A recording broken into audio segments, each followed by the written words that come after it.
Before diving into the details, it's worth remembering that cabinet appointments often shape how major federal agencies operate for years to come. The Department of Homeland Security oversees immigration enforcement, border security, disaster response, and counterterrorism, responsibilities that affect millions of people. In this breakdown, we'll look at the public controversies, political criticisms, and media narratives surrounding Secretary Kristi Noem's rise to national leadership. As always, understanding both the claims and the context is essential to forming an informed opinion. Today I want to talk about Kristi Noem, the Secretary of the Department of Homeland Security. You probably know many of the Trump nominees, now confirmed cabinet officials, but you may not know some of them all that well. So this is part of a series of getting to know the Trump cabinet. Kristi Noem started out in South Dakota. She was a state legislator there and later became the governor of South Dakota after serving for a time in the House of Representatives. In the House where I served with her, she was a far-right Republican known for her co-sponsorship of a bill to outlaw abortion, a federal abortion ban. But she becomes governor, and among her notable episodes as governor, and something that would foreshadow things to come, was, well, this episode of reality TV. Here's Governor Noem on an official website doing an infomercial for her dentist. Well, hi, I'm Kristi Noem. I'm the governor of South Dakota and had the opportunity to come to Smile, Texas to fix my teeth, which has been absolutely amazing. For years, I have needed to have an adjustment to my teeth from a biking accident, and they have been absolutely phenomenal. Now, this infomercial goes on for almost 5 minutes. I'm not going to make you suffer through watching the whole thing, but this is done as governor on government resources. But perhaps even better known of her tenure as governor was her autobiography, where she made the revelation that she shot her puppy, a dog named Cricket, which she found not suitable for training and therefore suitable for killing. And here's how that story was broken by at least one news outlet. Wrote about shooting her own dog may have cost her the vice presidency under Donald Trump. He then moved on to other candidates. There were other notable things about Kristi Noem's autobiography, mostly notable because they were just plain fabricated, invented, and false. There was, for example, the meeting with Kim Jong-un that Kristi Noem wrote about, except that she never actually met with Kim Jong-un. There was the time that she canceled a meeting with the president of France, except for the fact that France says she never had a meeting, scheduled or otherwise, with the president of France. But the consolation prize for Kristi Noem was to be appointed the head of the Department of Homeland Security. This is an agency that has incredibly broad jurisdiction, amazingly important responsibilities, including predominantly keeping the country. At this point, the discussion moves beyond biography and into a broader political debate about leadership, credibility, and public perception. Critics often focus on controversial moments, such as memoir claims or public appearances, because they can shape how voters judge a leader's character. Supporters, on the other hand, may argue that policy decisions and administrative outcomes matter more than personal controversies. In modern politics, media narratives play a powerful role in defining these reputations. So the question for viewers becomes, should leadership be judged primarily by policy results, personal conduct, or a combination of both? And how much influence should media coverage have in shaping that judgment? Safe, but it also has responsibility over immigration and migration and border issues. So you would think that we would have someone of great seriousness, someone who would bring the necessary thought and intellect and determination to protecting the country to the job. But Kristi Noem instead has found a penchant for her own brand of Trump reality TV in which she gets to dress up as different characters for the camera. So here's Kristi Noem on horseback, acting like a Border Patrol agent. And here's Kristi Noem in a leather jacket pretending to be a co-pilot in a Coast Guard aircraft.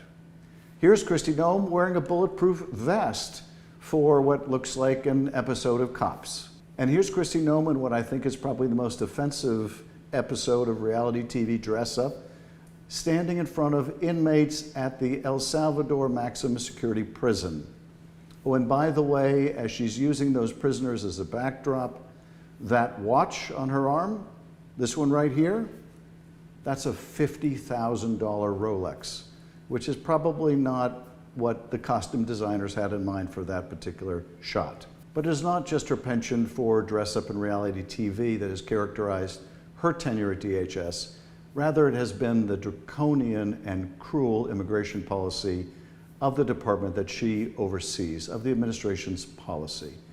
A policy that has divided families and caused unquestionable heartbreak, a policy that has violated court orders, a policy that has sent people to maximum security prisons outside the country in violation of court orders, a policy that has refused to remedy their mistakes, a policy that is causing heartbreak every day. I've met with people who have been deeply and adversely impacted by Kristi Noem and the draconian policies of this administration. I've met with farm workers, young children of farm workers who've had their fathers taken away from them.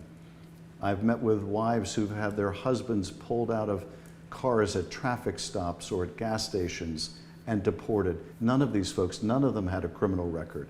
These were people who had been toiling in the fields through heat and cold, through pandemic and non-pandemic, to put food on our table. And yet these families are separated, these children are permanently scarred by the actions of this administration. Kristi Noem has demonstrated in her short tenure she doesn't know the first thing about due process. Here she is testifying before the Senate. So, Secretary Noem, what is habeas corpus? Well, habeas corpus is a constitutional right that the president has to be able to remove people from this country and suspend their right to... Let me stop you, ma'am. Habeas corpus, excuse me, that's incorrect. That's right, she has no idea what habeas corpus is, and nor does she seem particularly to care. That was Senator Maggie Hassan. Here's Senator Chris Murphy detailing just some of the serious flaws in her administration of DHS. I say this with seriousness and respect, but your department is out of control. You are spending like you don't have a budget. You're on the verge of running out of money for the fiscal year. You are illegally refusing to spend funds that have been authorized by this Congress and appropriated by this committee. You are ignoring the immigration laws of this nation, implementing a brand new immigration system that you have invented that has little relation to the statutes that you are required, that you are commanded to follow, as spelled out in your oath of office. You are routinely violating the rights of immigrants who may not be citizens, but whether you like it or not, they have constitutional and statutory rights when they reside in the United States. Your agency acts as if laws don't matter, as if the election gave you some mandate to violate the Constitution and the laws passed by this Congress. It did not give you that mandate. You act as if your disagreement with the law, or even the public's disagreement with the law, is relevant and gives you the ability to create your own law. It does not give you that ability. But probably the most egregious plans the department may have for this kind of reality TV department involves the makers of Duck Dynasty. You better hurry up, so I'm gonna leave without you. That's good. Hey! Hey! Hey! What are you doing? Who have pitched DHS on a Survivor-like show in which people who are applying for citizenship are put through a series of demeaning tests, like panning for gold or building a car or some other kind of crazy experiment in the worst form of television. They would presumably pick people up at Ellis Island, put them on a train, test them in various ways. People would be eliminated from the train, and ultimately... Stories like this illustrate how modern political leadership is often judged through a combination of policy decisions, public messaging, and media interpretation. For some observers, the focus will remain on immigration enforcement and national security policies. For others, the controversies and public moments highlighted here raise questions about leadership style, transparency, and credibility. Ultimately, evaluating public officials requires examining multiple perspectives, the criticisms, the defenses, and the factual record behind both. I suppose the train arrives at the destination of citizenship. Only Kristi Noem would consider such a warped idea as that one. So her tenure at DHS has been characterized by cruelty, has been characterized by lawlessness, Yes, it's been characterized by these bizarre dress-up sessions, but most particularly, it has nothing to do with keeping America safe.